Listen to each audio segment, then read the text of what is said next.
கன்னி ராசி அன்பர்களுக்கு குருவுடைய வீட்டிலிருந்து பார்க்கக்கூடிய இந்த சனி பகவான் சுபத்துவம் பெறுகிறார். அதோடு மட்டுமல்லாது வரக்கூடிய குரு பெயர்ச்சி அந்த கண்டக சனியை கட்டுப்படுத்தும். ஏன்னா குரு போய் சனியை பார்க்க போகிறார், திரிகோணத்தில் 9வது பார்வையாக பார்க்க போகிறார். அப்போ எப்பேற்பட்ட கொடுமையான கிரகமாக இருந்தாலும் அந்த சனி உங்களுக்கு கடுமையான பாதகத்தை செய்யக்கூடியவராக இருந்தாலும் குரு பார்ப்பாரே ஆனால் அந்த சனி ஆட்டோமேட்டிக்காக நல்ல குணங்கள் வந்துடும். அந்த பார்வை நல்ல பார்வையாக மாறிடும். சரி, நல்ல பார்வையாக கூட மாற வேணாம்.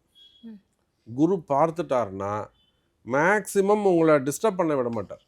சனியுடைய தொந்தரவுகள் உங்களுக்கு குறைந்து விடும். அப்போ கன்னிராசி அன்பர்கள் ஃபஸ்ட்டு ஒரு 3 மாதம் கஷ்டமாக இருக்கும்.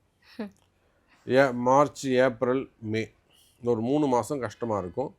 ஜூன் மாதத்துக்கு பிறகு இவங்க எல்லாருக்குமே ஜூன் மாதம் ஒரு 10 தேதிக்கு பிறகு நிச்சயமாக ஒரு மிகப்பெரிய வளர்ச்சி இருக்குது. கன்னி ராசிக்கு ஒரு மிகப்பெரிய வளர்ச்சி இருக்குது. ஒரு நல்ல நெட்வொர்க், ஒரு தொடர்பு அவங்களுக்கு கிடைக்கும்.